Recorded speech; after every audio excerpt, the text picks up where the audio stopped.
When I first started lifting, I thought that I just needed to get really strong and that would result in me getting really jacked. And this led me down kind of the powerlifting route in which I would focus on the big three, the bench, the squat, the deadlift, and really just get as strong as I could in these movements. But in reality, I actually only wanted to just grow muscle.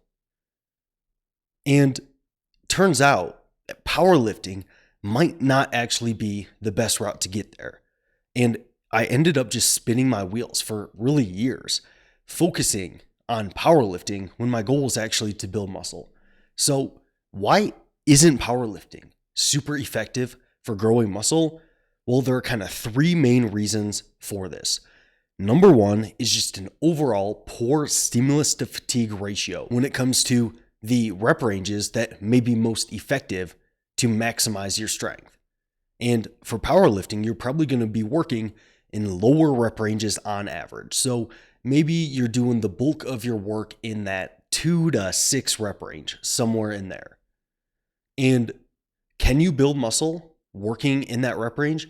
You absolutely can. There's research suggesting that when you compare doing 3 sets of 10 versus I believe it's like 7 sets of 3, you actually experience similar hypertrophy.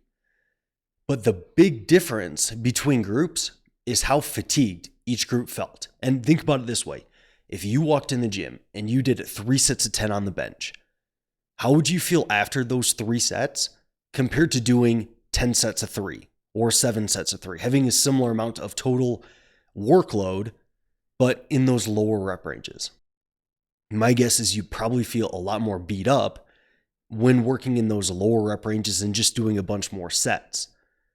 And this is kind of my point on the stimulus to fatigue ratio being worse in those kind of more powerlifting rep ranges. You just don't get a ton of volume in per set that you're doing. And each set is still quite a bit taxing. So you're getting quite a bit of fatigue on each set, but quite a bit less kind of muscular stimulus for muscle growth compared to working in a bit higher rep ranges. So kind of the first problem that powerlifting has in building as much muscle as you can is when working in those lower rep ranges on average, you just have a bit worse stimulus to fatigue ratio. And at the end of this video, I'll talk about what you should do instead. Number two, you have poor exercise variety in powerlifting, in which the bulk of your volume is probably going to be oriented of those big three or around those big three. So you're probably going to be doing a lot of benching, a lot of squatting, a lot of deadlifting. And if you're not doing a lot of those, you're probably doing a lot of close variations of those lifts with the purpose of getting stronger on those lifts. And if you have a very strong bench, a very strong deadlift, and a very strong squat, is that pretty good on probably developing those muscles in your upper body, your lower body, and even kind of your posterior chain? Absolutely. But are you still probably leaving some muscles relatively unstimulated by overly focusing on these exercises? I would say so, in which you're probably allocating less recovery resources to direct arm work, direct delt work, or even working on the glutes or the calves, or even forearms and different things like that. So when powerlifting, you're allocating a lot of volume to those big three, which you could still do and build a really good physique. However, I think that if you want to maximize kind of your time in the gym when it comes to getting jacked, having a bit more exercise variety is probably a good idea. And then also, kind of alongside this is that the squat, bench, and deadlift, they aren't going to be great exercises for everybody. In some people's biomechanics and just the way that their body's structured, it's going to make every time they bench, they might just feel it in their shoulder and might not feel great for them. And they don't get like a good actual chest stimulus when benching. And then other people, when they squat, maybe they fold over a bunch on their squat and it ends up just kind of being like kind of a half good morning and not really stimulating the quads. And then for the deadlift, people might argue that there's a lot better exercises to develop your glutes and hamstrings with a lot less fatigue compared to a deadlift. So maybe it's an RDL or something similar. with a bit less fatigue and a similar stimulus overall for muscle growth. So not only do you have a little bit kind of poor exercise variety, but these lifts in of themselves might not have a very good stimulus to fatigue ratio for a lot of people. And that's not to say that these aren't going to be great muscle building exercises for some people. They absolutely will be. But for some, they could be quite poor.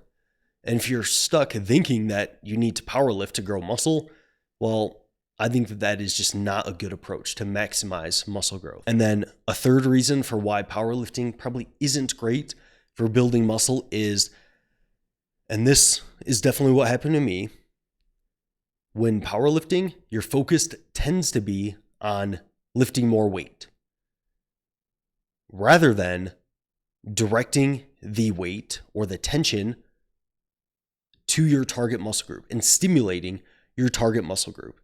And I think that if you have that internal focus of directing the tension and directing the weight towards the target muscle group, you're likely going to stimulate that muscle group better, potentially with using less weight, which is probably less fatigue, more stimulus, maximizing that stimulus to fatigue ratio, overall leading to more growth. And I totally did this. I know that when I was kind of focused on powerlifting, I would be doing sumo deadlifts, and yeah, I could lift a lot of weight, but my range of motion was like 4 inches, and I was only focused on moving the weight from A to B.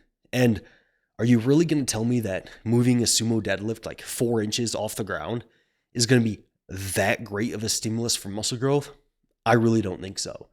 And what is that lift going to do for me? Well, it's still going to lead to a lot of just systemic fatigue, because it probably takes me a long time to warm up to like a 450-pound sumo deadlift.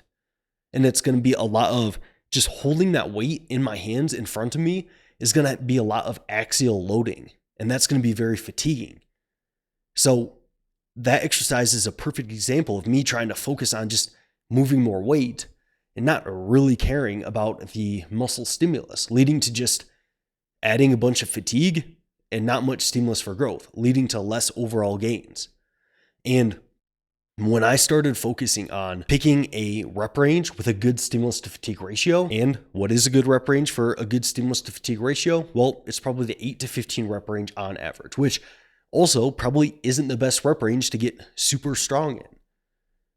But when I started focusing on a rep range with a good stimulus to fatigue ratio, choosing a variety of exercises that particularly have a good stimulus to fatigue ratio for me. So like, for example, squats, they feel okay for me, but nothing blows up my quads more than actually like a Smith machine squat, where I can put my feet out in front of me just a little bit more and I can push that lift so much harder. And adding this variety, adding exercises with a good stimulus to fatigue ratio for me, and then also focusing on directing the tension of the weight to my target muscle rather than just getting the weight up, all of these led to me building muscle at a much faster rate. So these are 3 reasons why I think powerlifting builds less muscle. But if you also want more information on things that you can do to get more jacked, I would check out this video right here.